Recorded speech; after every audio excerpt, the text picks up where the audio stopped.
थी भारतीय जनता पार्टी के। उन्होंने कहा कि कोई फोन नहीं आया है बैठक के लिए, लेकिन संभवतः देर शाम तक फोन आएगा और उसके बाद बैठक होगी और जेडीयू भी कल तक अपनी विधायकों के साथ बैठक करके और उसके बाद सामूहिक बैठक जो प्रक्रिया होती है नेता चुनने की और उसके बाद स्टेक क्लेम करने की, वो हो जाएगी।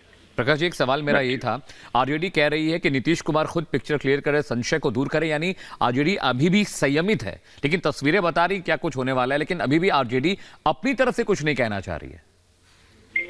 जी बिल्कुल, आरजेडी ने एक तरीके से प्रहार किया नीतीश कुमार को। जो राजनीतिक संशय बनी हुई है उस पर स्पष्टीकरण मांगा है, जवाब मांगा है, क्योंकि इस तरह की चर्चाएं हो रही हैं कि नीतीश कुमार बीजेपी के साथ जा रहे हैं और अभी भी महागठबंधन की सरकार यथावत बनी हुई, तेजस्वी यादव जो है वो डिप्टी सीएम के रूप में कार्यरत हैं। तो ये बिल्कुल सही बात है, आरजेडी बिल्कुल संयमित है और जिस तरीके का कंडक्ट तेजस्वी यादव ने दिखाया है वो एक मैच्योर पॉलिटिशियन का दिखाया है। अभी तक उनके तरफ से कोई जल्दबाजी नहीं हुई है, लेकिन फिलहाल उनको सरकार बनाने के लिए 7 से 8 विधायकों की जरूरत है। अगर आप 79 ले लें आरजेडी के, कांग्रेस के 19, माले के 12 और 4 और कम्युनिस्ट पार्टी के और 1 एएमआईएम के, तो वो आंकड़ा 115 के आसपास पहुंच जाता है, जो कि बहुमत से 7 विधायकों से दूर है। तो ये देखना दिलचस्प होगा कि क्या वो किसी दल में सेंधमारी कर पाते हैं। सबसे वल्नरेबल हिंदुस्तानी अवाम मोर्चा थी, जिसके अध्यक्ष ने दरकिनार कर दिया। अब देखना यह है कि क्या जेडीयू के किसी विधायक को अपने तरफ। बिल्कुल, तो देखिए जिस तरीके से तस्वीर हमारी निगाह बनी हुई है और उचित समय पर पार्टी अगर कोई आवश्यकता पड़ेगी तो उचित निर्णय लेगी। तो नीतीश कुमार को कंधा पर ढोने के लिए तैयार है, कब तक हो जाएगा? समय कम मंत्री नीतीश कुमार क्या रहेंगे सर, या कुछ जो बातें हो रही थी? देखिए, वो मुझे नहीं मालूम है कि नीतीश कुमार यहाँ रहेंगे, वहाँ रहेंगे, कहाँ रहेंगे। लेकिन मैंने आज दिल्ली में भी कहा था कि राजनीति में कोई दरवाजा परमानेंट बंद नहीं होता, आवश्यकता के अनुसार दरवाजा खुलता रहता है, बंद होता रहता है। अगर आवश्यकता पड़ेगी तो दरवाजा खुल जाएगा, अगर आवश्यकता नहीं पड़ेगी तो दरवाजा बंद रहेगा। तो इसलिए वो तो समय आने पर सारी जानकारी मिलेगी। तो इसलिए मुझे बहुत ज़्यादा जानकारी नहीं है, मैं अभी सीधे दिल्ली से आ रहा हूँ, तो पटना के अंदर जो भी कुछ हो रहा है जानकारी मुझे दिल्ली के माध्यम से, तो मुझे लगता है कि थोड़ा और इंतजार करना चाहिए क्या परिस्थिति बनती है, बीजेपी क्या निर्णय लेती है उस बदली हुई परिस्थिति में। वो समय आने पर उसकी आपको जानकारी दे दी जाएगी। मोदी जी, तो क्या अब दरवाजा खुलने का समय आ चुका है? मुझे पता नहीं समय आ चुका कि नहीं आ चुका, लेकिन मैंने इतना ही कहा कि राजनीति में कोई दरवाजा परमानेंट बंद नहीं होता है, आवश्यकता अनुसार दरवाजा खुलता रहता है और बंद होता रहता है। तब क्या स्थिति बनती है, क्या स्थिति बनेगी, उस समय बताएगा। तो मुझे लगता है कि थोड़ा और इंतजार करना चाहिए सारी चीजों। महाराष्ट्र की तरह सर बिहार में भी क्या सर विधायकों को तोड़ने की कोशिश होगी सर? नहीं, मेरे तो कुछ भी बनने का सवाल ही पैदा नहीं होता। मैं विधायक थोड़ी हूँ, मैं तो राज्यसभा के अंदर हूँ। लेकिन ये सब तो आगे की बात है, मीडिया स्पेकुलेट करता रहता है। तो मैंने कहा कि थोड़ा इंतजार करना चाहिए, क्या परिस्थिति बनती है उसको देखकर केंद्रीय नेतृत्व जो है और योग्य निर्णय लेगा, और पार्टी का केंद्रीय नेतृत्व जो निर्णय लेगा हम लोग उस निर्णय का समर्थन करेंगे।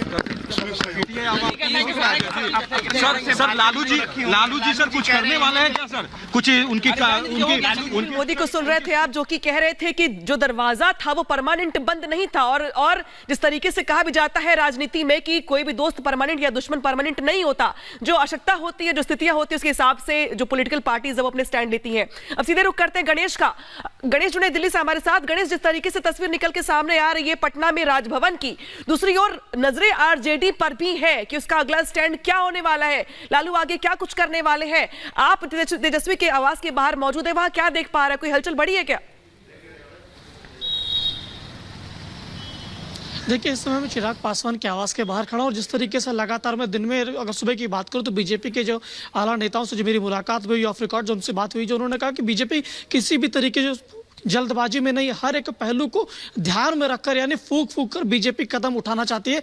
बीजेपी हर एक आने वाले समय को यानी लोकसभा चुनाव फिर विधानसभा चुनाव और अगर आगे हम साथ चलते हैं तो इसको किस तरीके से रिप्लिकेशंस होंगे, हर एक पहलू को बात करके देख के तब चलना चाह रही है। क्योंकि किसी भी तरीके से बीजेपी के जो हमारे जो सूत्र बता रहे हैं, किसी भी तरीके से बीजेपी अभी किसी भी तरीके से जल्दबाजी में नहीं है। वो परखना चाहते कहीं मान लीजिए अगर हम जल्दबाजी करते हैं आने वाले दिनों में जो लोकसभा को चुनाव हो कहीं उसमें खामियाजा ना उठाना पड़े, फिर विधानसभा का चुनाव कोई खामियाजा ना उठाना पड़े। तो बीजेपी का साफ तौर से कहना है कि हम किसी भी तरीके से जल्दबाजी में नहीं है, हम हर एक पहलू को देख के परख के तभी हम कदम बढ़ाएंगे। हाँ, ये भी कहना है कि जिस तरीके से जो भी निर्णय होगा वो शीर्ष नेतृत्व ही लेगा। निर्णय जो है वो राज्य पार्टी नहीं करती है, केंद्रीय पार्टी करती है और केंद्रीय पार्टी जो निर्णय लेगी बिहार बीजेपी उसके साथ खड़ी रहेगी।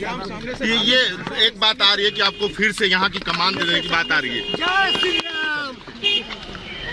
यार ले ही लिए थे तो फिर तो तस्वीरें हम आपको दिखा रहे हैं और नीतीश कुमार को लेकर जो अटकलें हैं अभी इस पर विराम लगना बाकी है। लेकिन सुशील मोदी ने साफ कह दिया है कि कोई किसी का दोस्त दुश्मन नहीं होता, दरवाजे खुलते हैं बंद होते हैं। राजभवन की लाइव तस्वीरें हम आपको दिखा रहे हैं, तमाम नेता वहां नहीं दिखाई दे रहे हैं। और रुक करते इस वक्त की बड़ी खबर का, पटना पहुंचने के बाद सुशील मोदी ने बड़ी बात कही है। सुशील मोदी ने कहा कि राजनीति में दरवाजे बंद नहीं होते हैं। साथ ही साथ उन्होंने पटना पहुंचने के बाद बोला कि यहां पर आने के बाद बातचीत होगी और देखेंगे कि क्या स्थितियां हैं और उसके हिसाब से आगे का फैसला लिया जाएगा।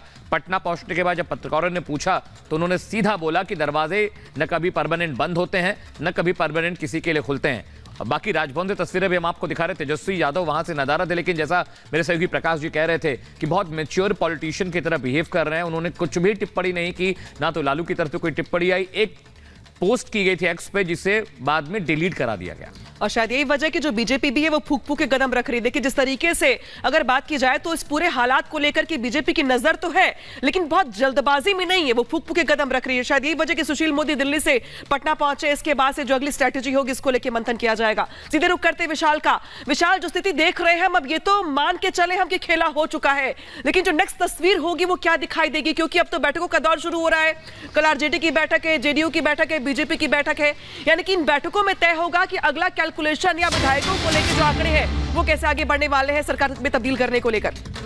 विशाल आपके पास लौट रहे, लेकिन उससे पहले एक बड़ी खबर है। आरजेडी ने कल विधायकों की बैठक बुलाई। देखिए ये नया डेवलपमेंट है। आरजेडी ने कल सभी विधायकों को बैठक के लिए बुलाया है। इस वक्त की बड़ी खबर, बीजेपी पहले ही अपने तमाम विधायकों को पटना बुला चुकी है। जेडीयू ने भी तमाम विधायकों को तलब किया पटना, और अब देखिए आरजेडी ने भी अब एक्टिविटी दिखानी शुरू कर दी है। कल विधायकों की बैठक बुलाई गई। बहुत मुमकिन है जो 122 का जादुई आंकड़ा है उसे कैसे तय किया जाए, विधायकों की जोड़ तोड़ कैसे हो, कैसे एड ऑन किया जाए, इस पर जेडीयू और बीजेपी ने काम शुरू कर दिया था। लेकिन अब खबर है कि अनामिका आरजेडी ने भी विधायकों को बुलाकर ये बैठकें शुरू कर दी है। बिल्कुल।